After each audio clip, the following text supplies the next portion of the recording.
in perfetto orario possiamo cominciare questo incontro che per noi, per l'Istituto Veneto, ma in generale credo per la conoscenza dei problemi dell'idraulica, riteniamo sia un incontro importante perché soprattutto presenta un volume importante, un volume in cui come Istituto Veneto devo preliminarmente dire il piacere della collaborazione con la Fondazione Angelini per la Montagna di Belluno che con noi ha sostenuto il volume che ci ha aiutato, ci siamo aiutati nel portarlo a termine al più presto, ci siamo impegnati e siamo riusciti a pubblicarlo in una forma che mi sembra molto bella in questo suo doppio carattere di storia scritta e di storia proposta per immagini. La successione delle immagini è sostanzialmente un altro libro dentro il libro.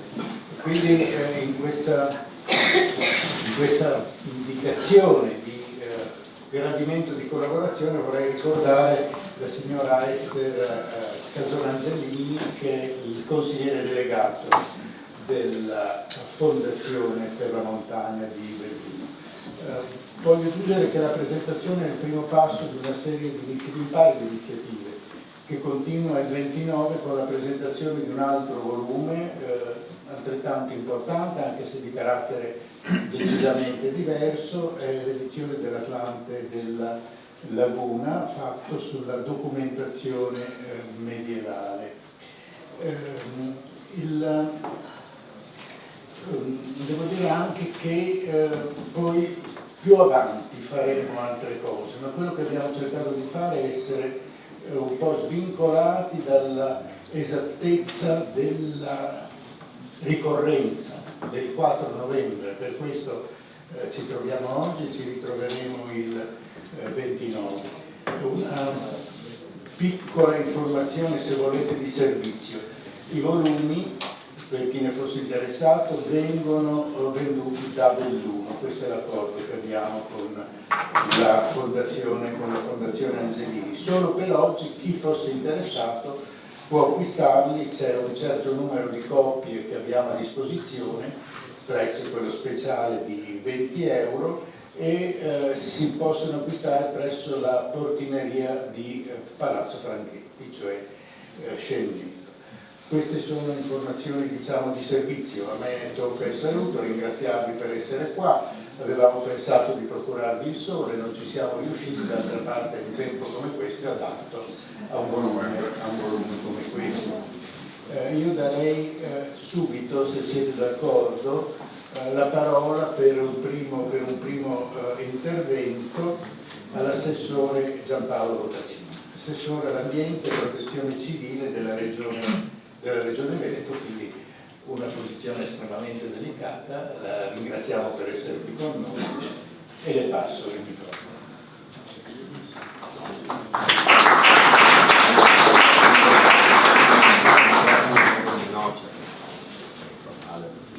Buonasera a tutti. Innanzitutto grazie per l'invito. Assessore all'ambiente, alla protezione civile e alla difesa del suolo, che è l'argomento di cui parliamo questa sera. Per me è un onore essere qui stasera perché ho fatto l'esame di idraulica all'Università di Padova ormai più di 20 anni fa con il professor Del Paus, quindi per me è un onore essere qua, e quando mi ha chiesto se venivo a presentare il libro ho detto ma non so se sono in grado di presentare un libro del mio professore, perché conoscendolo e sapendo la fama che ha in giro per l'Europa, insomma, è un peso non indifferente quello di essere qui a presentare il suo libro. Ma lo faccio volentieri con grande orgoglio e spero di essere all'altezza, insomma, ecco. Domenica scorsa io ero a Longarone perché voi sapete che il 9 ottobre è la data del Vajont, e ascoltavo il sindaco che faceva il suo intervento, e il sindaco disse la settimana scorsa che di solito in questo paese, ne sia un paese un po' strano, quando accade una tragedia provocata creata o meno dall'uomo, se ne parla nei giorni successivi. Nei giorni immediatamente successivi i giornali sono pieni di articoli, tutti ne parlano, poi vengono attivati tutta una serie di iniziative, di studi, approfondimenti, eccetera, e poi spesso, purtroppo, non seguono i fatti a quello che invece dovrebbe essere. Il 66 è stato un evento importante che ha segnato profondamente il Veneto, oltre che altre regioni di questo paese sono state colpite,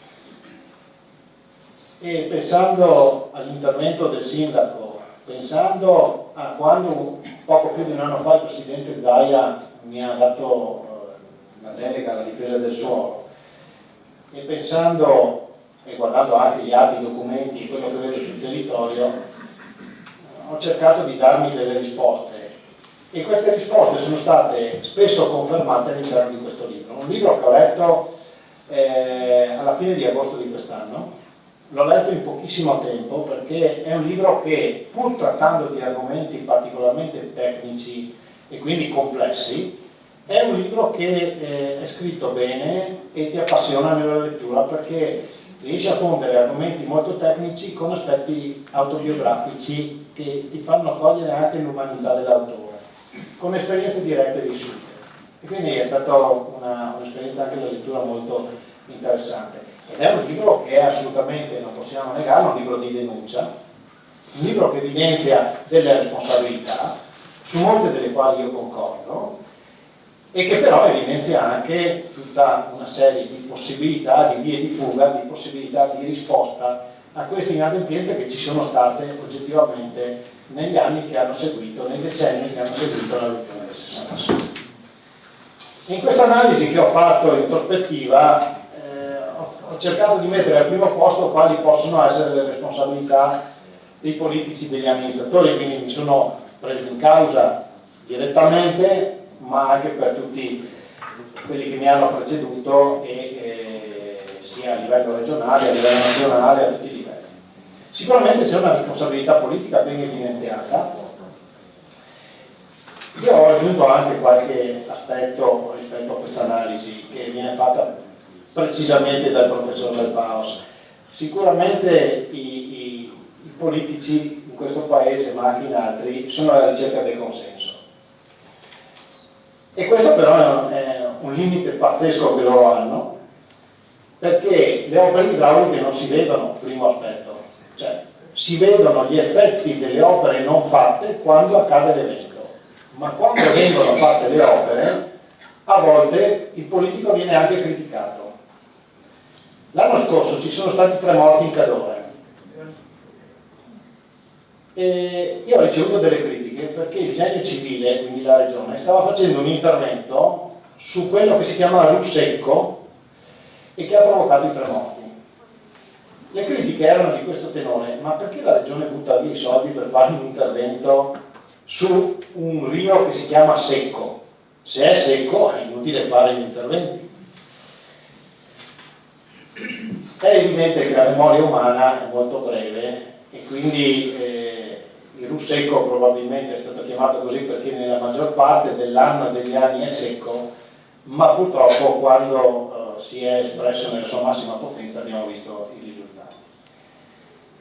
E quindi il politico non solo tende a fare interventi e a spendere i soldi dove si vede, quindi dove si genera il consenso immediato, ma è sottoposto anche a una serie di critiche da parte di tutta una serie di persone, in modo particolare i cittadini, che lo vincolano o comunque gli creano un problema relativo al consenso, se l'approccio loro è legato solo ed esclusivamente al mandato e non ragionano sul medio e lungo termine.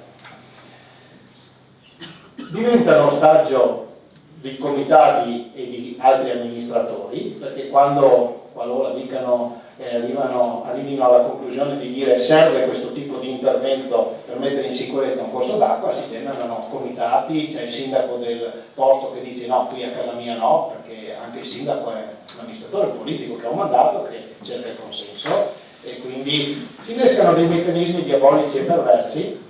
E poi viene evidenziata anche un passaggio nel libro qui sono naturalmente di parte, dove si dice ci sono troppo pochi ingegneri che fanno politica, e forse questo è un limite, perché magari su alcune questioni come quella dell'idraulica non c'è destra o sinistra. L'idraulica segue le leggi della fisica, non è che l'approccio di un politico di destra o di sinistra deve essere diverso, non può essere diverso, perché le leggi della fisica sono uguali, siete tutti uguali da destra, da sinistra, da sopra o da sotto. Su questo c'è un passaggio sul libro, anzi ce ne sono due per la verità, e quindi il politico deve riuscire a superare questo problema che ovviamente lo tiene in ostaggio. Poi ci sono delle responsabilità anche degli amministratori. Se noi guardiamo il Veneto, e questo è oggettivo, come è stato sviluppato il Veneto, probabilmente negli anni 60-70 la priorità era quello di costruire i capannoni, c'era lo sviluppo industriale, si costruiva magari senza pianificare o pianificando senza tener conto degli aspetti idraulici come si doveva, e questo è assolutamente vero. Basta guardare il nostro territorio da un elicottero, ci si rende conto facilmente di questo aspetto. Sindaci che fanno costruire dappertutto, che però quando succede qualcosa alzano la mano, gridano e dicono: ma come mai la regione e lo Stato non sono intervenuti? E si innesca un circolo vizioso dove uno propone una soluzione, l'altro dice di no, un altro ancora crea il comitato propone un'altra soluzione, magari non suffragata da dati oggettivi, e quindi si innesca un circolo vizioso o un cortocircuito per cui alla fine non si fa nulla. E questo è quello che è accaduto negli ultimi decenni in questa regione, e viene assolutamente ben evidenziato in molti passaggi all'interno di questo libro. E viene fatto anche un passaggio, o più di un passaggio, su quelli che sono i comitati. Io queste cose le ho dette 2 ore fa anche a un convegno sul rischio idraulico a Padova, all'università. Io non faccio una colpa ai comitati, però siamo, come dicevo prima, un paese strano. Siamo tutti esperti di tutto, tutti allenatori della nazionale il lunedì mattina, e siamo tutti pronti a seguire logiche che spesso non sono logiche. E allora quando qualcuno ti viene a dire no, guarda che stanno devastando l'ambiente, a volte molti cittadini in perfetta buona fede ma strumentalizzati diventano vittime della loro preparazione tecnica, non perché siano impreparati e quindi vadano condannati, ma è ovvio che ognuno di noi conosce una materia, una o più materie, ma non è un tutologo, e quindi quando vieni strumentalizzato magari in buona fede ti dicono guarda che devi fare così e tu ti agiti. Questa immagine è abbastanza emblematica visto il contesto, la famosa diga del Falzè. Quindi io non faccio una colpa ai cittadini dei comitati, faccio una colpa a chi li alimenta. Guardate, questo libro è un libro che ha anche un dossier, perché fa dei passaggi che sono assolutamente di denuncia, e questa considerazione che vi faccio, perché ho visto l'invaso di Falzè, è un passaggio assolutamente importante, e mi sono posto anch'io la domanda: ma come mai su Falzè, non sto dicendo che sono a favore di Falzè a tutti i costi, domani c'è la polemica col sindaco, non è questo il tema, ma come mai su Falzè si sono scatenati tutti i comitati ambientalisti, il sindaco, tutti quanti, e sulle grave di Papadopoli no? Perché su Falzè si è chiuso sul sviluppo all'ambiente e sulle grave di Papadopoli, dove era previsto di spostare 12 milioni di metri cubi di materiale, di ghiaia, su un sito che oggettivamente di pregio ambientale, nessuno si è scatenato? Voi sapete che quando nacque questa proposta 30 anni fa, 12 milioni di metri cubi di ghiaia rappresentavano un valore non indifferente, e mi fermo qua, perché poi all'interno di questo contesto ci sono responsabilità di amministratori, di politici, dei comitati, ma ci sono anche interessi in gioco spesso molto importanti e molto impattanti. Per cui è anche un libro di denuncia non solo sulle inadempienze dei soggetti che sono coinvolti a vario titolo, ma è anche un libro che fa pensare, e che bisogna sempre stare attenti a quelli che potrebbero essere degli interessi che possono alimentare dei meccanismi diabolici e perversi. Io almeno l'ho interpretato così quel passaggio lì. Perché vedete, parlando sempre dei comitati, no? Io ogni tanto, perché poi i comitati arrivano in incontro, sono assessore all'ambiente, ne incontro tutti i giorni, e arrivano tutti col tecnico, perché il nostro tecnico ci dice questo, quindi c'è anche una responsabilità dei tecnici. E ogni tanto il tribunale mi chiama a fare delle consulenze tecniche, e quando sei nominato dal giudice ti trovi le due parti in causa che hanno rispettivamente i loro tecnici, i consulenti tecnici di parte, e uno dice bianco e l'altro dice nero, e tu sei il consulente del giudice, devi cercare di capire chi dice la verità e dove stia la verità. E io ho detto in più di un'occasione al giudice, la differenza fra me e i CTP, consulenti tecnici di parte, è che io giuro e loro no, perché anche noi tecnici a volte, no, tirando un po' qualche numero o mettendo qualche cosa, riusciamo anche a dimostrare a volte anche l'indimostrabile, certe volte anche in modo, quindi mi faccio un mea culpa da politico ma anche da ingegnere questa volta, no? Perché si è visto di tutto di più,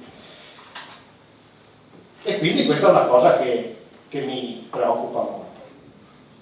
Questa è la parte negativa che viene evidenziata, ma poi c'è anche una parte positiva, perché se fosse solo un libro di denuncia sarebbe riduttivo, e invece è un libro anche di proposta, un libro in cui si dice bene, si è perso tanto tempo fino adesso, però insomma adesso sembra che dopo il 2010 speriamo che abbia insegnato qualcosa quel 2010, perché pare che qualcosa si muova. In effetti la Regione si è attivata, ha creato una commissione, pur con tutti i limiti del prodotto di questa commissione, una commissione di cui ha fatto parte anche il professor Dal Paus, di questo siamo contenti, che ha fatto una lista della spesa da 2,7 miliardi di euro di opere necessarie per mettere in sicurezza il Veneto. Ovviamente la Regione questi soldi non li aveva in cassa e quindi ha dovuto darsi un metodo che, qui ho visto anche un tecnico regionale, l'ingegner Dorigo, che i miei tecnici conoscono, hanno conosciuto, perché da quando mi sono insediato io è cambiato di nuovo il meccanismo. Mentre prima si era deciso di fare un piano e cercare le risorse, io ho dato questa indicazione: siccome non abbiamo i 2,7 miliardi in cassa e siccome lo Stato ce ne dà un po' alla volta, da qualche parte bisogna iniziare. Qual è l'opera da cui iniziamo? E mi sono dato da ingegnere un metodo il più rigoroso possibile. Il metodo che ho individuato è quello di seguire un ordine di priorità legato all'indice di rischio, cioè intervengo dove il rischio è più alto prima e poi dove il rischio è più basso, perché se non posso intervenire contemporaneamente dappertutto scelgo questa strada. E questo è uno dei motivi, visto che è uscito sul giornale, forse l'avete letto, no? Che qualcuno ha detto ma si sono lamentati i progetti. Non si sono lamentati dei progetti, assolutamente, semplicemente si è cambiato approccio, e allora il secondo bacino di Sandrigo non viene fatto prima di un altro intervento a monte, perché abbiamo concordato che l'efficacia idraulica è più rilevante con l'altro intervento, semplicemente questo. Quando le risorse sono limitate, come buon padre di famiglia dobbiamo darci un metodo. Il metodo dell'indice di rischio è oggettivo, è un numero, più alto il numero più elevato l'indice, e quindi genera una graduatoria di priorità delle opere da fare, e questo è assolutamente importante.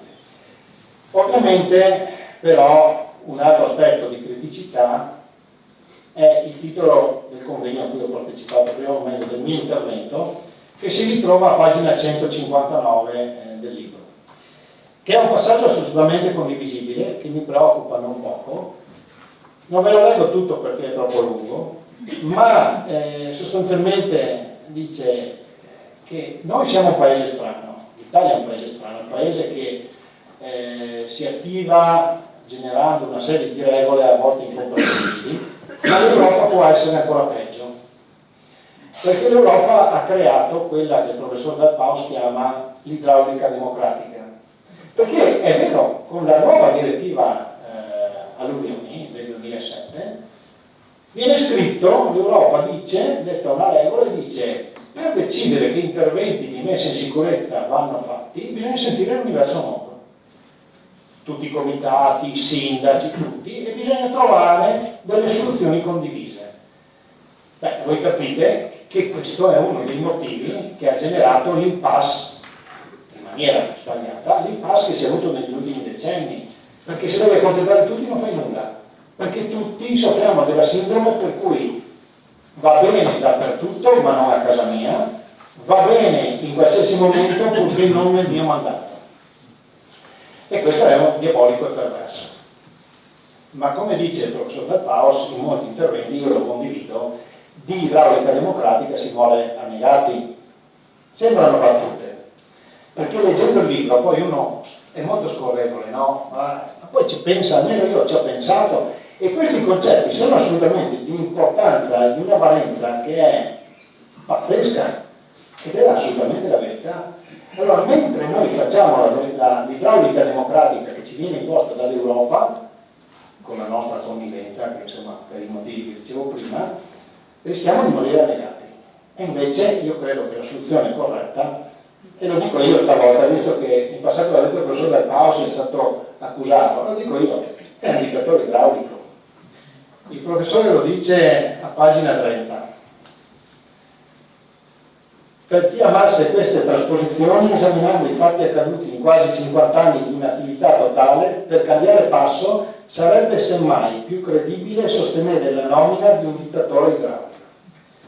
Perché se no il rischio è che se noi seguiamo la logica della democrazia, della concertazione, le opere non vengono mai fatte, perché ogni sindaco avrà un tecnico che verrà lì e ti dirà non va bene, avrà, apro e chiudo parentesi, spesso arrivano i comitati con il tecnico che dice non va bene ma non dice perché, che non è un passaggio banale, perché il tecnico deve dirti perché, dimostrandoti perché no. Io non sono a favore o contrario dell'intervento X o Y, purché sia dimostrato che è efficace e che l'intervento Y è migliore rispetto all'intervento X, ma con dati di fatto dimostrati, in maniera rigorosa e scientifica. Questo è l'approccio che cerco di dare e che ci siamo dati. Ma questo perché? Perché serve il dittatore idraulico? Perché come dice il professor Del Paos a pagina 109, ancorché non sia specie in via di estinzione, credo che sia preferibile salvare l'uomo qualunque di San Donà di Piave rispetto al talpone bianco, rosso e verde. Sì, talpone. Troviamo il passaggio se volete. Che...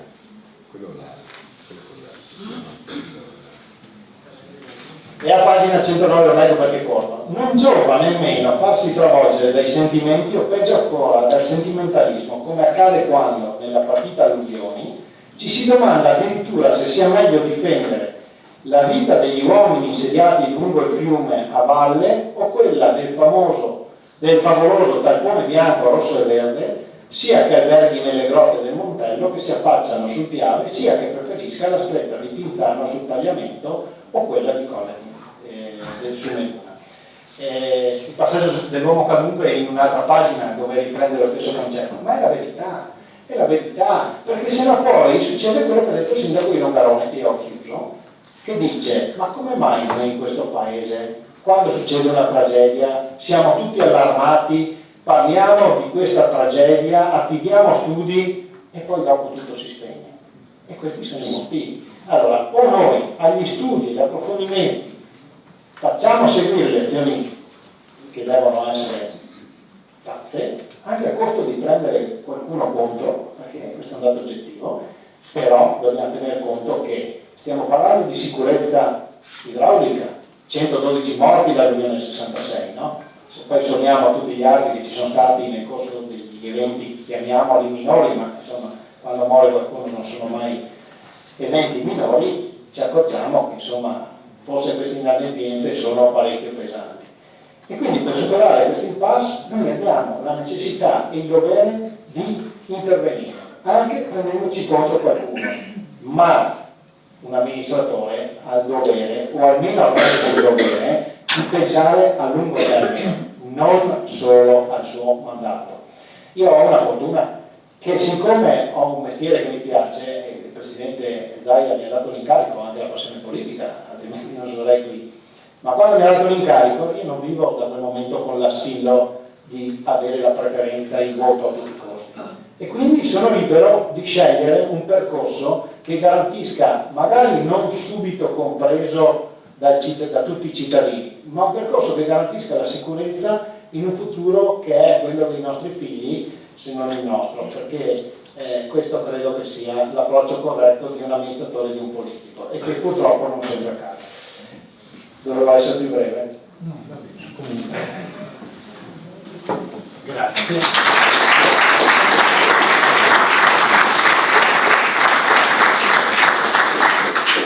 Grazie, il tempo lo staremo rispettando.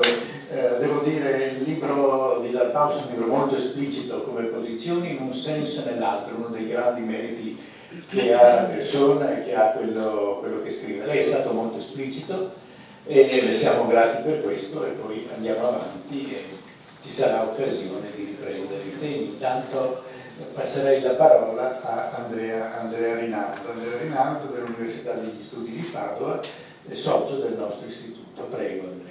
Grazie Gerardo.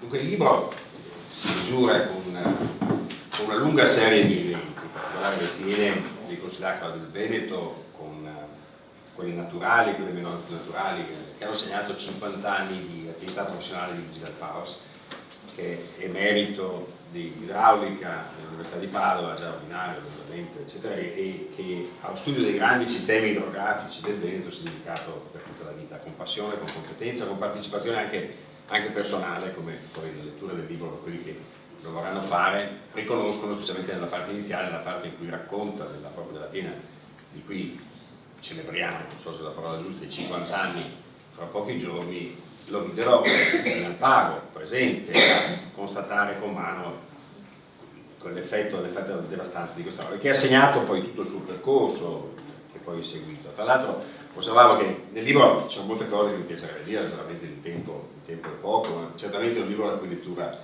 raccomando. È divertente, è un libro idiosincratico, è un libro pieno di opinioni, come è caratteristico del suo autore. Come dirò poi in chiusura, in cui ci sono giudizi anche molto netti, anche molto duri. Ci sono molti buoni, ci sono molti cattivi in questo libro, e certamente questo è la testimonianza di questo della grande libertà intellettuale del suo autore. Come diceva l'assessore Bottacino, è un libro di straordinaria attualità e un libro addirittura di denuncia. Allora la prima cosa che potreste chiedervi è come mai un'istituzione come l'Istituto Veneto, la Fondazione Angelini lo fa anche questa, è sempre un'istituzione culturale vocata alla montagna, insieme all'Istituto Veneto si occupa di temi di questo genere. Uno immaginerebbe, come diceva nella bella presentazione il presidente Ortalli di questo libro, uno immaginerebbe che un istituto di cultura deve dedicarsi a delle polverose ricerche, a delle robe che non interessano a nessuno, a delle cose incomprensibili, a questi circuiti del sapere che sono quasi per progetto incomprensibili. Non è questa la vocazione dell'istituto, secondo noi, secondo Luigi Dal Paus. L'istituto ha da sempre, da 200 anni facciamo questa cosa, ma vuole avere un ruolo di presenza meditata e propositiva, scrive Gerardo, nell'ambito della società civile. Questo vale per i temi della salvaguardia di Venezia, di cui si è occupato con la Terme Fortuna in questi 200 anni, vale per i temi della difesa del territorio. Addirittura, come Renzo Fellini, il nostro amministratore, ben ricorda, il tema da lui caldeggiato, addirittura ci chiede se abbia senso un'istituzione culturale chiamarlo Istituto Veneto. La vocazione in qualche maniera del territorio di riferimento è certamente di riferimento appunto anche per noi. Quindi questo vale sia per i temi del paesaggio, che sono occupato molto, che per i temi della conservazione e della difesa. Non è un libro facile, perché è vero, cioè, l'ha letto l'assessore di fila, perché è ingegnere, l'ho letto con grande passione, con grande dedizione, l'ho riletto in questa occasione. Io tra l'altro sono un appassionato lettore per amicizia, per considerazione del professor Dal Paus, e dal punto che l'altro libro, diciamo, di questo tenore, che Luigi Dal Paus ha pubblicato, che è quel Fatti e misfatti idraulica lagunare, è forse il successo editoriale più grande dell'istituto, cioè il libro che abbiamo distribuito nel maggior numero di copie, e di quello sono onorato di essere stato il presentatore, come si usa nella liturgia dell'istituto. Quindi questo è un libro particolare, è un libro lungo, è un libro difficile da leggere, è un libro pieno di cose, pieno di conoscenza specifica, è un libro che richiede una meditazione che personalmente suggerisco sia al lettore avvertito intorno ai temi di idraulica. L'idraulica, come sempre si immagina, come traspare da questo, uno, siccome vede l'acqua che scorre, immagina di poterne capire il funzionamento facilmente, nessuno sente di settare di elettronica perché non vede la materia di cui si parla. Certamente l'idraulica è molto difficile dell'elettronica, certamente molte cose molti fenomeni idraulici sono assolutamente vanno contro l'intuizione. Ma traccia un percorso che, partendo dall'analisi della piena del 66, quello che è successo nel bacino del Piave, dove fisicamente era il professor del Paus, il bacino del Tagliamento, il bacino dell'Ivenza, con delle escursioni rispetto all'Adige. L'Adige, per esempio, ha un posto limitato ma fondamentale concettualmente in questa operazione, perché una prima considerazione che mi sento di poter dire è questa, e che questo libro dà, con molti temi, cioè non può al post tutto le inerzie, le difficoltà, gli errori concettuali che sono stati fatti in termini di difesa del suolo nel nostro paese, e sa Dio se ce ne sono stati tanti, bipartisan, da tutte le parti, non ci sono destra e sinistra in questo, sciocchezze ne hanno dette tutti su questa materia. Però non può al post tutto ricavarsi, dice Del Paus, e io sono completamente d'accordo, da tutto questo soltanto una sfiducia nell'opera dell'uomo. L'esempio dell'Adige del 66 è vitale, perché la ragione per cui la rotta quattrocentesca detta del Castagnaro d'Adige uccise decine di migliaia di persone, ma certi dati, ma certi numeri, perché parliamo del 400, insomma, le rovinose erano le piene d'Adige. Non c'è più stata una piena d'Adige quando l'uomo novecentesco ebbe l'idea di una galleria che fa un buco attraverso la montagna e porta l'acqua dell'Adige dentro il lago di Garda. La galleria di Garda, che fu un prodotto dell'opera dell'uomo, questa mefistofelica ingegneria, eccetera, che ha preservato la parte bassa della città di Verona, ancorché con divertenti questioni di carattere amministrativo che l'assessore citava prima, per esempio il bottone che apre l'imbocco della galleria, essendo per una quindicina di metri, credo in provincia di Trento, spetta alla provincia di Trento di operarlo, quindi il concetto in materia idraulica, come diceva l'assessore, certamente idraulica di confini amministrativi temo che se ne freghi largamente. Comunque questo era un esempio. Un altro esempio di cui parla e che è citato, questo è quello del genere di Luigi Gasperini, il genere del genere civile, funzionario dello Stato, una lamentazione che è di Luigi Del Paus, che è completamente condivisibile. Quello legato al fatto che una volta l'autorevolezza degli uffici dello Stato, gli uffici tecnici dello Stato, era straordinaria. E nel libro ci sono delle lamentazioni a questo proposito, e anche documentate. Devo dire che in molti casi, in moltissimi casi, il professor Del Paus, come suo costume, fa nomi e cognomi, anche importanti. In alcuni casi non li fa e verrebbe voglia di domandargli ma perché non li hai messi? Ma c'è la carica. Però certamente questo è vero. Per esempio Luigi Gasperini dimostrò una bufala di universitari straordinaria, che risponde al nome di Pietro Paleocapa, dei moderni idraulici principe, come si chiamava, perché nei monumenti che faceva in giro per l'Italia se li faceva da solo, se li metteva lui. Gran commì di Stato, Sabaudo, austriaco, eccetera, i monumenti se li finanziava e li faceva. Il piano Fossombroni Paleocapa aveva come risultato più singolare l'alluvione quasi annuale della città di Padova. Ci sono addirittura delle cartoline che mostrano l'alluvione della città di Padova, eccetera. La portata di piena all'incile del canale che entrava in Padova era sbagliata di almeno 3 volte. L'ingegnere Luigi Gasperini, silenziosamente, senza clamore, con un progetto del 1922, generò quel canale scaricatore che dimensionato con una portata 3 volte quella dell'universitario che si era sbagliato clamorosamente, il principe dell'idraulica, e da allora Padova non ha più avuto una alluvione, che sia una.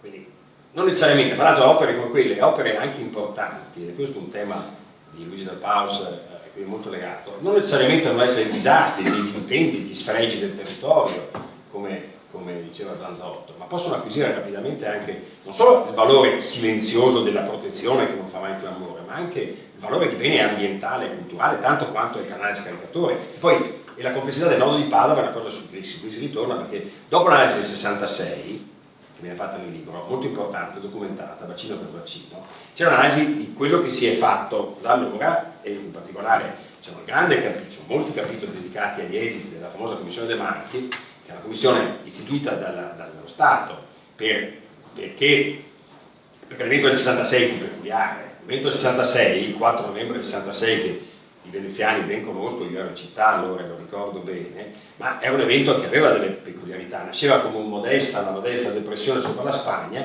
che ha cominciato a deprimersi, a muoversi verso est, si è caricata per ciclogenesi sopra il Golfo di Genova, che sta a muoversi ancora. Nel frattempo, legge di Murphy, c'era una depressione nell'Africa del Nord che ha contribuito a aumentare questa cosa, e contemporaneamente un anticiclone dei Balcani ha generato quelli che i meteorologi chiamano un fiume atmosferico, favorito dall'Appennino, che ha generato piogge straordinarie, piogge nell'arco di 24 ore, 700-800 mm, tanto quanto la precipitazione media in un anno caduta in 20, 24, 36 ore. In Alpago, dove piove veramente tantissimo, addirittura un pluviometro ha misurato 900 mm in 24 ore, giusto o sbagliato che fosse, ma insomma l'evento era straordinario ed era dappertutto.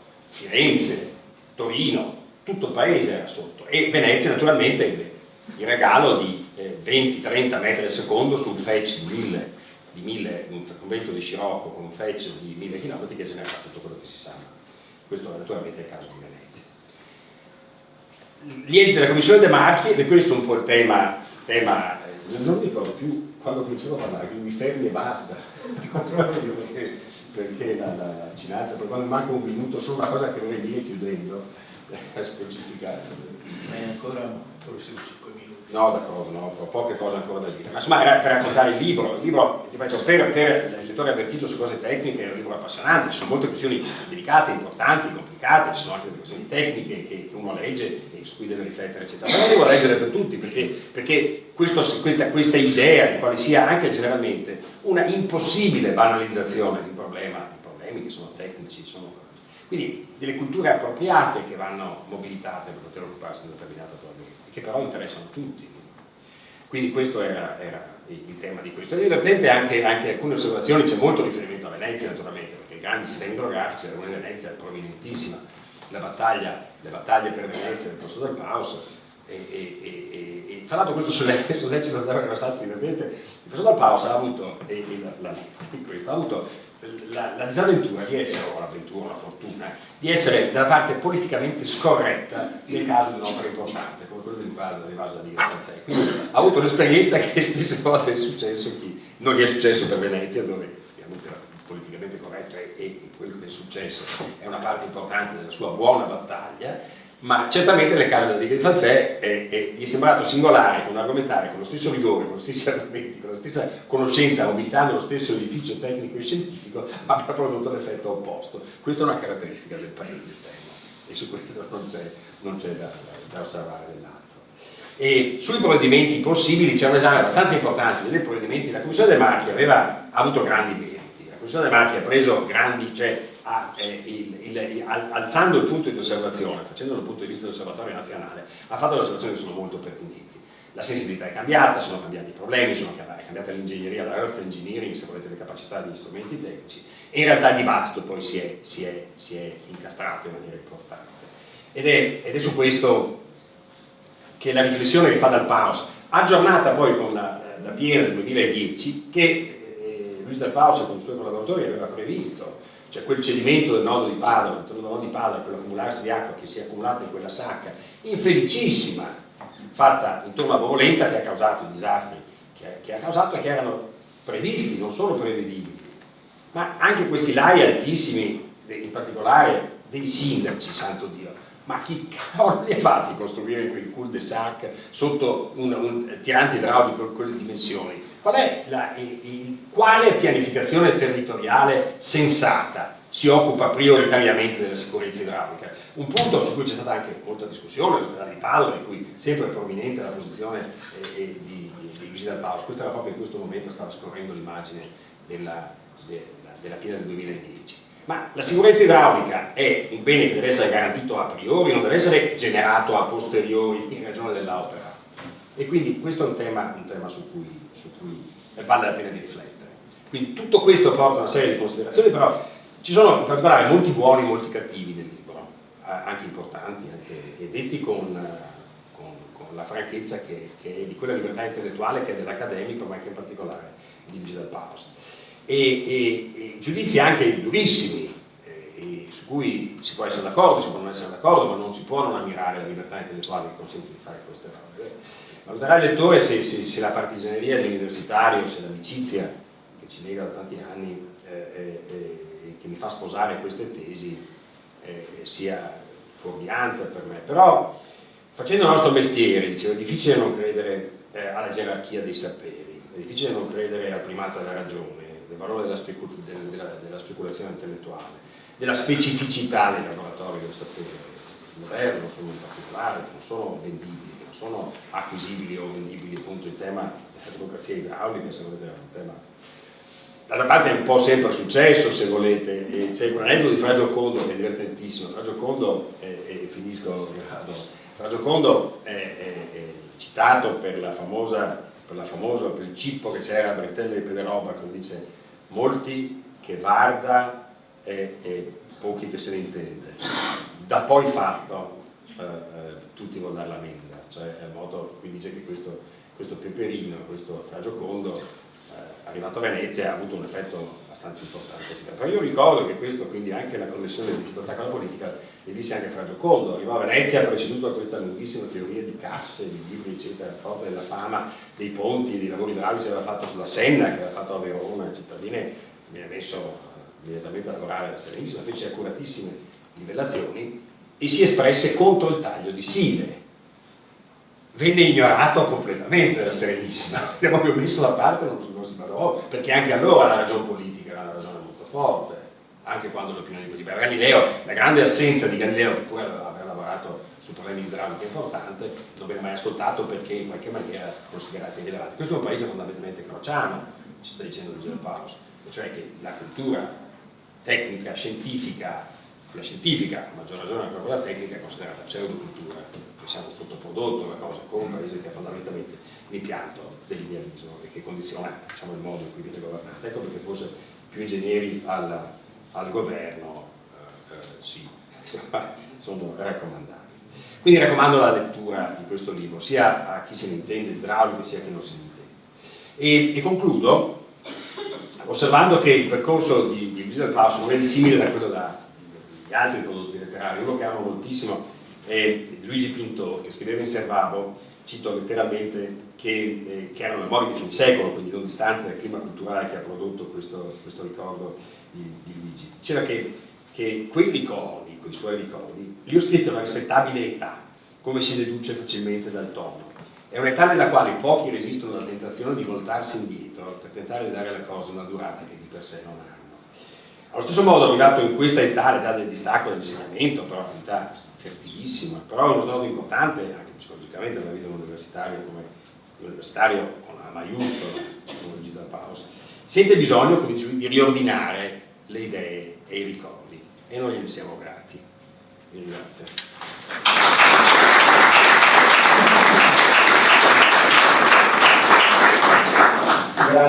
Grazie anche per questo intervento. Vorrei solo aggiungere quello che tu dicevi, già lasciavi chiaramente intendere, un carattere di questo volume, che è la capacità di farsi leggere gradevolmente, nonostante sia un lavoro di dubbio livello tecnico, e farsi comprendere anche quanto a meriti di responsabilità. Poi ognuno giudicherà i termini in cui decide che debba pendere la bilancia, ma certamente gli elementi sono forniti in modo oggettivo e assolutamente esplicito. Cioè è vero, è un libro pieno di buoni e cattivi, è un libro pieno di prese di posizione, è un libro esplicito, un libro ammirevole a mio vedere anche per questo, ma adesso chiederei all'autore di dirci qualcosa. Beh, io ringrazio gli autori degli interventi su questa mia fatica. Che posso dire? Arrivato alla fine, ho cercato di mettere in queste pagine i ricordi di vicende che ho vissuto direttamente e alle quali ho partecipato direttamente. Qui non c'è niente di raccontato per sentito dire. Un amico mi ha detto che leggendo il libro si ha la sensazione che io mi ponga solo contro tutti. Io non mi pongo contro nessuno, ho semplicemente cercato di evidenziare la posizione che è stata mia in questi 50 anni con riferimento a questo problema cruciale, non ancora risolto, della difesa idraulica del territorio italiano in generale e di quello veneto in particolare. Ed è vero, esprimo delle valutazioni che sono evidentemente personali e che qualcuno potrà condividere e qualcun altro no. Sono persone che avevano responsabilità e che hanno poi determinato l'evolversi degli eventi. Ma detto questo, io credo che si tratta di una critica che personalmente ho ritenuto di fare per portare però un contributo costruttivo. Il mio fine non era quello di diminuire o sminuire questi personaggi. Ho semplicemente cercato di far capire che probabilmente le cose dovrebbero cambiare anche su queste, con riferimento a queste persone che detengono il potere e che probabilmente malintendono questo potere. Per chi ho scritto questo libro? L'ho scritto soprattutto per i veneti che hanno provato sulla loro pelle l'alluvione del 66 e a questo punto potrei dire per tutti i veneti, perché nel 66 è stato un disastro generale che non ha risparmiato la montagna e non ha risparmiato la pianura.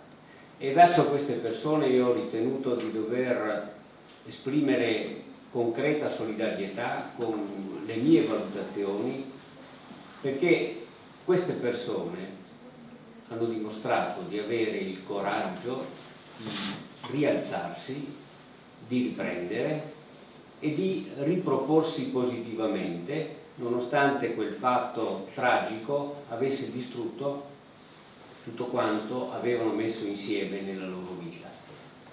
Qui ricordo quello che ho vissuto in Alpago e ricordo anche, come fossero qua davanti a me, le facce dei miei compaesani che in silenzio dignitoso vedevano la loro casa scivolare, contorcersi e poi arrendersi crollando.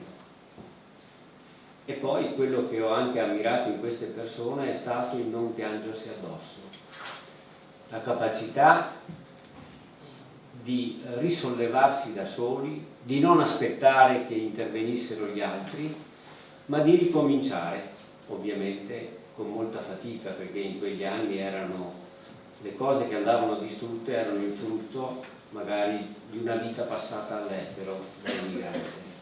In Svizzera, in Germania, in Francia, nelle miniere del Belgio. E allora in questo libro io ho cercato di dare la mia testimonianza perché questi fatti, per quanto possibile, non accadano più in quella misura, perché l'uomo che può, che ha conoscenza, finalmente si applichi in un campo che, ahimè, è stato a lungo trascurato, non considerato mai come prioritario, nonostante l'autorevolezza delle persone intervenute per proporre le soluzioni. È stata citata la commissione De Marchi, e beh, insomma, il professor De Marchi è stato il più illustre degli idraulici italiani della seconda metà del secolo scorso. E cosa direbbe oggi, quando, consegnando la sua relazione al Parlamento italiano, dichiarava che la difesa idraulica del territorio è una priorità assoluta da perseguire ed è un diritto di chi vive su quel territorio.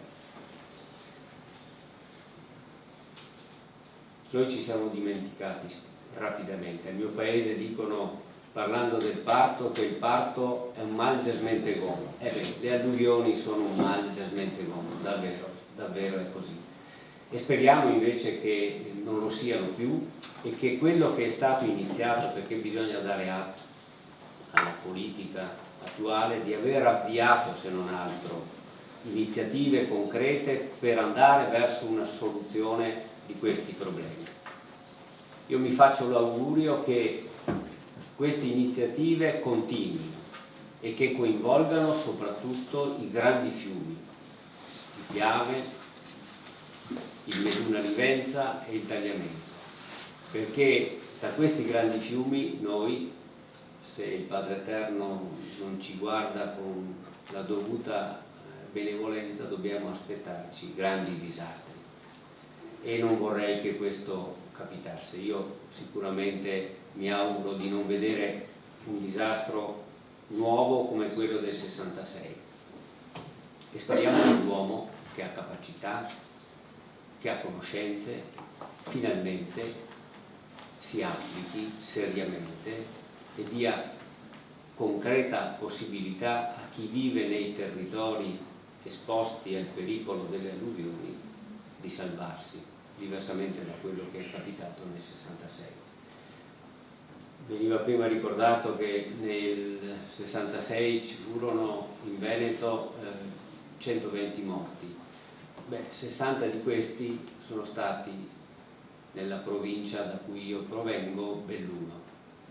E tutto questo è capitato solo 3 anni dopo il disastro del Vajont, quando in una serata che sembrava non diversa dalle altre, 2000 bellunesi furono sprofondati nella morte. Quello fu un disastro immane, ma le alluvioni possono portare vittime e anche una sola vittima è una vita sprecata che avremmo potuto salvare se ci fossimo comportati diversamente. Ecco, io mi auguro che chi leggerà il libro, tra quanti hanno potere di decisione, non si formalizzi troppo e non ragioni troppo intorno ai giudizi che io ho espresso, ma che colga il vero messaggio, che è quello di fare, lasciar perdere le chiacchiere, le contrapposizioni, i comitati, l'idraulica democratica, se posso dire, e si vada a realizzare quello che da tempo noi abbiamo individuato e che solo per l'incapacità o la non volontà di scegliere non abbiamo realizzato. Che questo non accada. Grazie.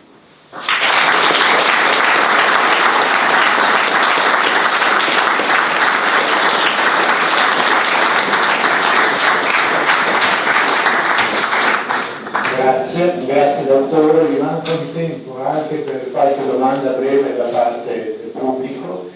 Vorrei però prima dire anzitutto che è difficile non formalizzarsi troppo a fronte di quello che scrivi, cioè non formalizzarsi certamente, ma elementi di giudizio ce ne sono molti, ma soprattutto vorrei rifarmi a quello che hai detto cominciando tu a parlare del tuo libro ora, la dignità di un agente. Perché questo è un elemento non di storia idraulica o di storia delle alluvioni che c'è dentro, ma è qualcosa di più che a me è sembrato di dover evidenziare leggendo e dovendo presentare questo volume. Quello che mi pare che emerga con grande forza è la capacità di tenuta di una società, una gente certamente colpita con durezza, sbigottita, spogliata di tutto, ma disposta per quanto possibile a reagire e riprendersi.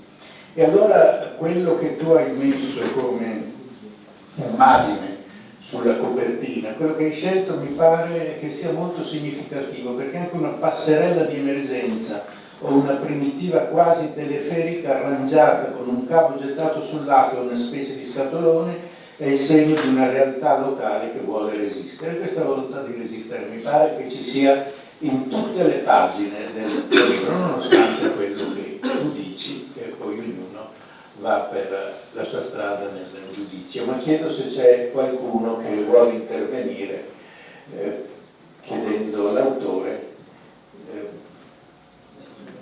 qualcosa.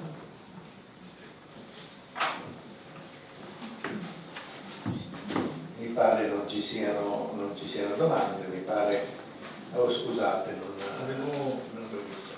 Volevo chiedere all'assessore Bottacini. Se può presentarsi per Sono cortesia. Vicente Marsura di Vigola Sernagna. Volevo chiedere all'assessore Bottacini, che diceva che prima accoglieva tutti i comitati, perché non aveva accolto noi di Sernaglia 2 volte, ci ha stato il nostro funzionamento, diciamo. E poi volevo chiedere, in base a una nota, adesso prendo anche i documenti, la 524 del 2014, in cui viene dato incarico al professor Dal Paos di dare il suo parere sul rischio, praticamente sulla messa in sicurezza del basso corso del fiume del Tagliamento e la progettazione preliminare per il completamento dell'idrovia di Padova. E la risposta invece che è stata data dal professor Dal Paos è stata minima per quanto riguarda il tagliamento, per quanto riguarda l'idrovia nessuna risposta, e invece una grande esposizione per quanto riguarda la problematica del piano. Ritornate su questo. Ho letto con attenzione il libro di Dal Paos e con molto interesse, anche perché devo dire che ha dei contenuti molto importanti, sia tecnici che anche magari poi uno non pensi nella stessa identica maniera del professore. Questo è una cosa lecita. Diciamo che forse il testo guarda in maniera molto generale, non evidenziando in maniera puntuale anche le anomalie che si possono trovare su un territorio molto fragile come quello del nostro paese, del mio paese. Perché se devo pensare alla prima progettazione fatta dall'ingegnere Ermelin, la cui quota, che sa benissimo il professore Dal Paos, è di 115 metri, metteva decisamente in difficoltà i paesi di Fontigo, di Moriago e di Sernaglia. Volevo anche capire la sua posizione a riguardo di quel tipo di progetto. Mi sembra l'abbia scattato lui per quelle difficoltà che sarebbero state estremamente importanti anche nella costruzione stessa di quel manufatto.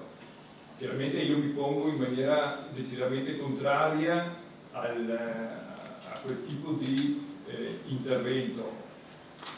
Lei dirà perché io sono alla Sernaglia, questo probabilmente è una delle cose che sono vere, però noi di lì abbiamo fatto di vari riferimenti delle problematiche. Mi scusi, abbia pazienza, la domanda è molto precisa, quindi richiede una risposta e soprattutto ci sono questioni che sono questioni, possiamo dire, bilaterali, quindi le pregherei di arrivare alla definizione finale della domanda, di modo che abbiamo... Bene, allora darei la parola al professor Dal Paos che può rispondere. Ma intanto qui si continua ad equivocare. Io non ho avuto nessun incarico con riferimento all'idrovia Padova-Venezia, mi sono occupato di questa faccenda occupandomi della laguna di Venezia e individuando una possibile soluzione idraulica che poteva avere una funzione multipla, salvaguardia idraulica del territorio padovano, alimentazione della laguna di Venezia con sedimenti apportati attraverso questo canale e cose di questo genere. Nell'altra parte mi risulta di essere incaricato di qualche cosa con riferimento al tagliamento. Ho scritto alcuni appunti, ma li ho scritti come contributo di un cittadino all'amministrazione che mi domandava qualcosa, almeno a me risulta che sia così.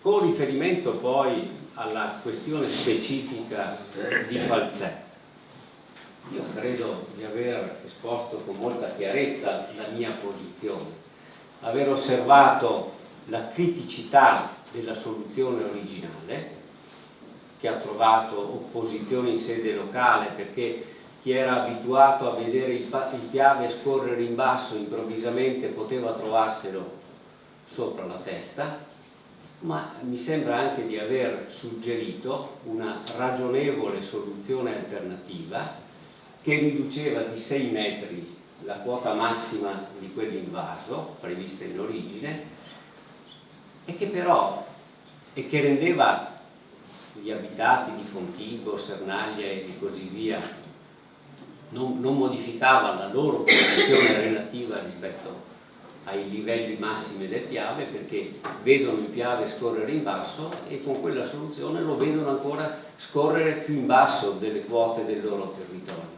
Però anche questo, no, è stato accolto come la prima soluzione, come se questo cambiamento che io suggerivo fosse di nessuna rilevanza. Mi avete invitato a Sernaglia, forse sperando che io non venissi. Io sono venuto, mi sono raccolto la mia bella dose di fischi, però ho detto davanti a tutti voi abitanti di Sernaglia quello che pensavo dal punto di vista tecnico e che oggettivamente sono in grado di sostenere oggi e anche domani. Il limite delle vostre posizioni, se posso fare una critica, visto che nel libro di critica ne faccio tante, è che proponete delle soluzioni alternative. Ebbene, si tratta di soluzioni ingegneristiche, venite con i numeri che dimostrano l'efficacia delle soluzioni alternative. Non possiamo parlare di queste cose come se il lunedì mattina ci trovassimo al bar a discutere della partita di calcio di domenica, ha capito? E quindi in buona sostanza qualcuno di Sernaglia dice che io sono il progettista di Falzè. Non sono progettista di Falzè. Adesso apprendo da lei che sono stato incaricato di fare qualcosa sull'idrovia, e sull'idrovia ho solo studiato. No, guardi che io... mi consenta, poi eventualmente in altra sede questo dibattito potrà continuare, noi siamo rappresentazione del volume. Forse ci sono anche altre persone che desiderano intervenire, poi dovrei dare la parola all'assessore Bottacini. Sì, appunto, dare la parola a lei. Sì, chiediamo questa domanda, mi è stato chiesto come mai non ho incontrato il comitato. Io ho fatto, guardo il mio capo della segreteria, 2243 incontri. Ricordo il numero perché lo guardo ogni giorno, siccome ha delle deleghe particolarmente delicate, con risvolti penali, io faccio tutti gli incontri nelle sedi istituzionali e li scrivo tutti quanti, e quindi su un file Excel si vede subito quanti ne ho fatti. Ne ho altre 230, 240 di richieste che non ho ancora evaso. Ho incontrato il sindaco di Sernaglia, che mi ha chiesto un incontro su quello e me l'aveva chiesto prima di voi, quindi sono riuscito a evadere. Ovviamente le giornate hanno 24 ore e quindi non sono ancora riuscito a incontrarvi. Non so quale sarà il tema, presumo sia la diga di Falzè, immagino. Io dico semplicemente una cosa, lo sapete, me l'avete scritto.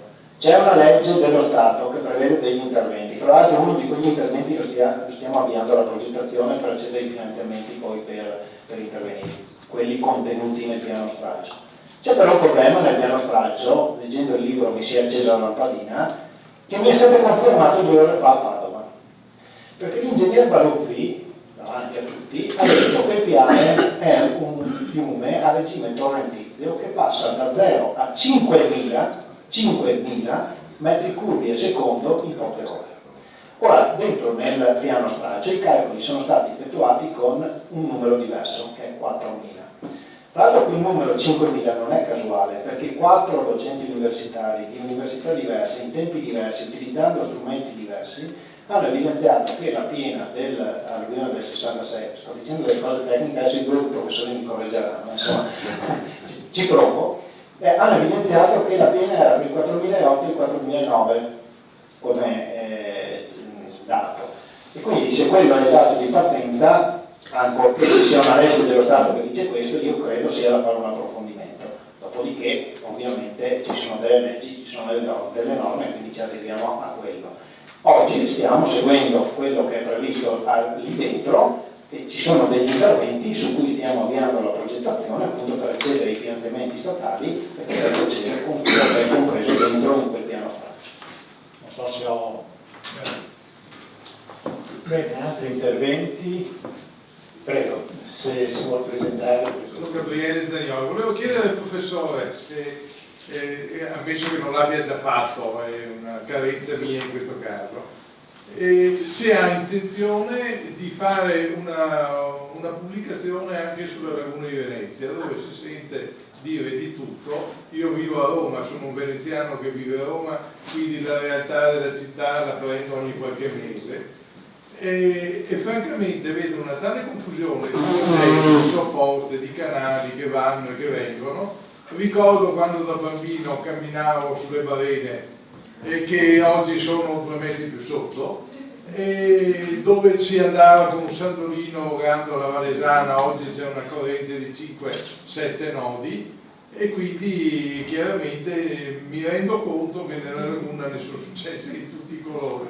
Ecco, è tutta questione di idraulica, probabilmente andrebbe messo anche lì, come lei ha fatto già in un'altra bellissima dibattito organizzato dall'Ateneo Veneto qualche anno fa, un intervento proprio sulla depauperazione dei fanghi della laguna, se c'è una possibilità di avere una testimonianza su tutto questo raccolta in un volume che possa avere una diffusione, magari con il concorso dell'Istituto Veneto.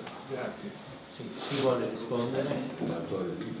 Beh, io ho cercato di dare un piccolo contributo scrivendo un libro che si chiama Fatti e misfatti di idraulica lagunare, un libro che è uscito nel 2010.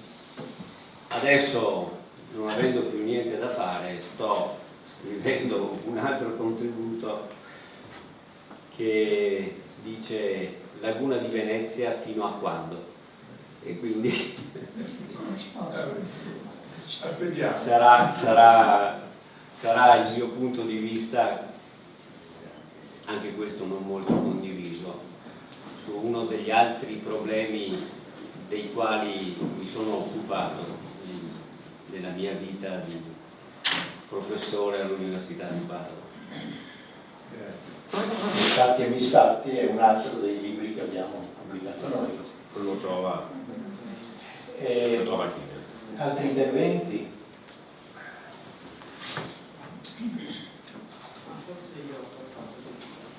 Prego, se vuoi presentarti, anche se ti conosci. No, mi ha molto interessato quando, a parte Luigi, godo della sua amicizia da molti anni e abbiamo fatto anche molte presenze in comitati importanti dove la storia di questa città è stata scritta, ahimè.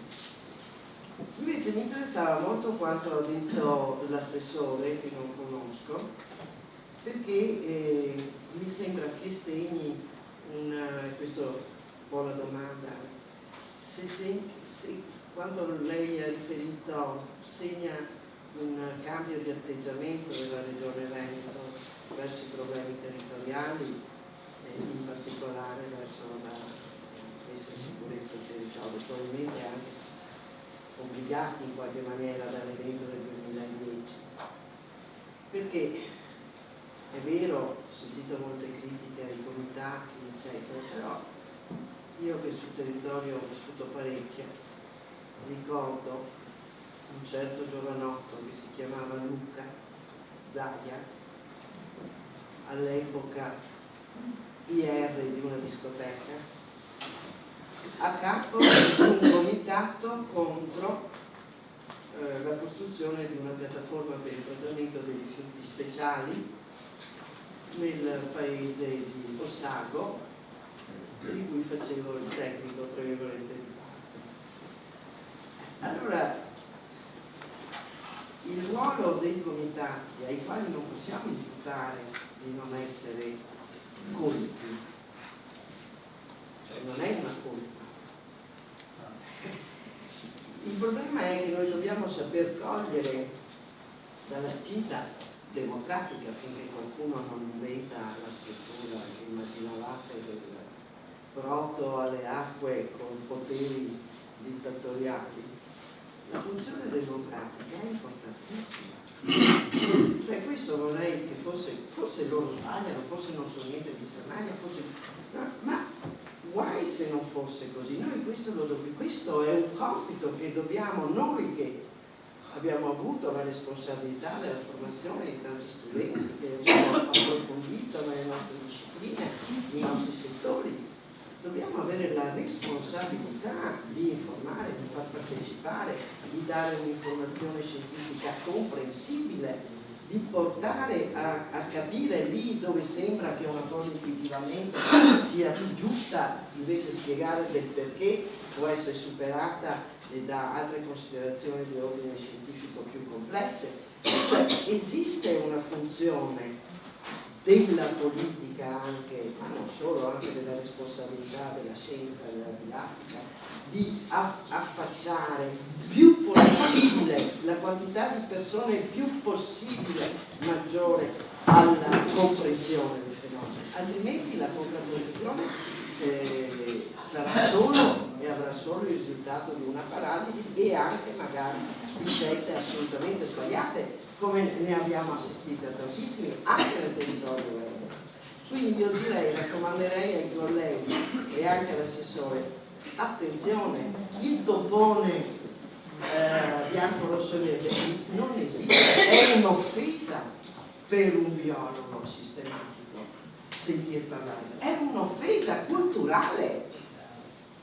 Qui ci sono esimi biologi qui dentro, ma dico io, ma come ci si permette di dire? Si dica qual è la specie, la nutria, no? Non so chi sia questo animale che...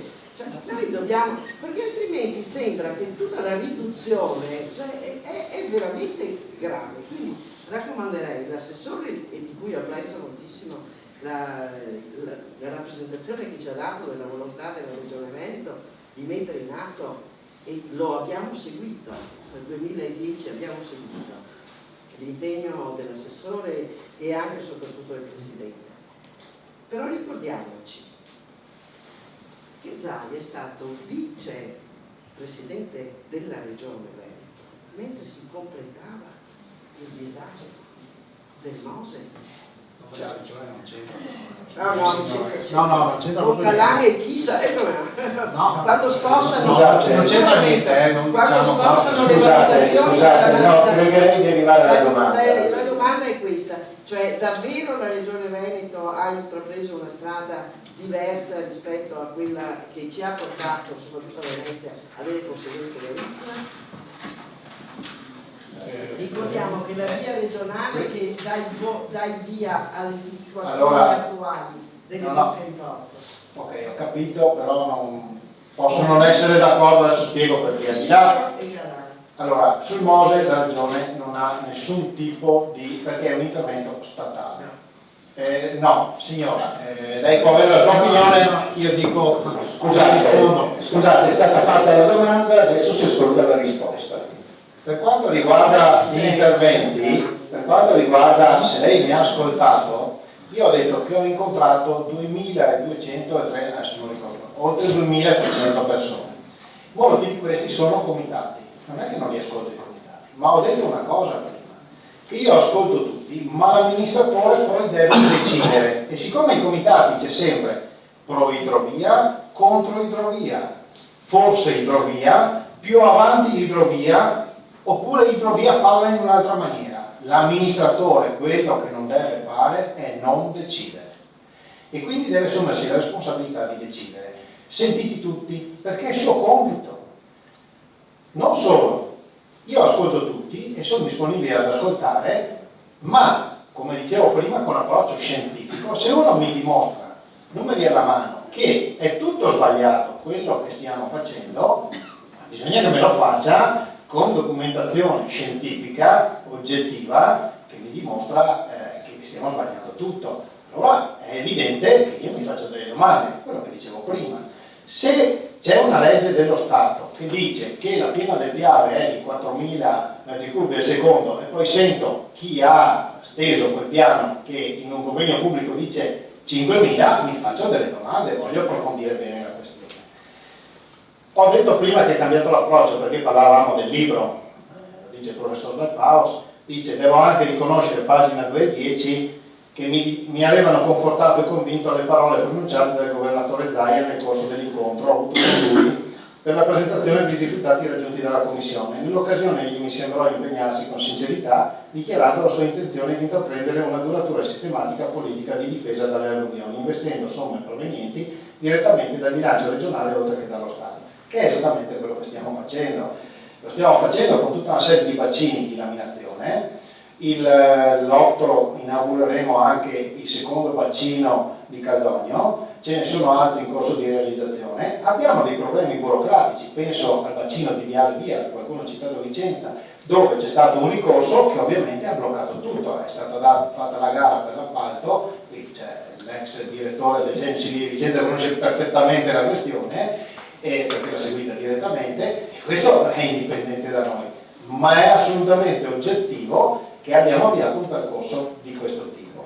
Abbiamo anche come opere minori quelle che sono considerate, almeno in termini propri, insomma, manutenzione ordinaria o straordinaria, di considerato 414 cantieri conclusi, anche questo è un file Excel che mi viene mandato e aggiornato costantemente, quindi oggettivamente c'è una sensibilità di tipo diverso.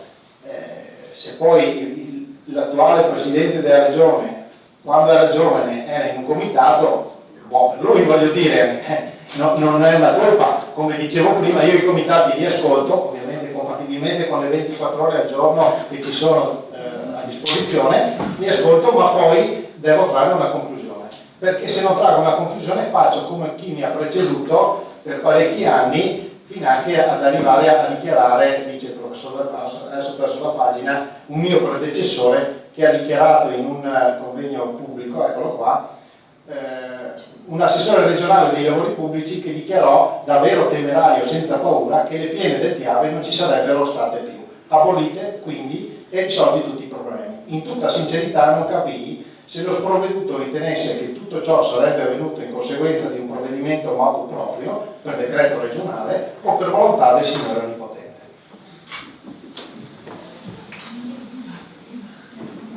Bene, ci sono altri interventi, altre domande, o possiamo considerare la serata in via di conclusione? Possiamo darci appuntamento per la nostra prossima iniziativa, quella di presentazione dell'Atlante della Laguna curato da Lidia Fresok.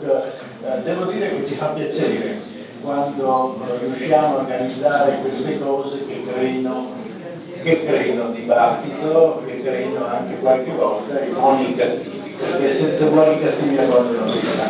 Grazie a tutti voi per essere stati qua questa sera.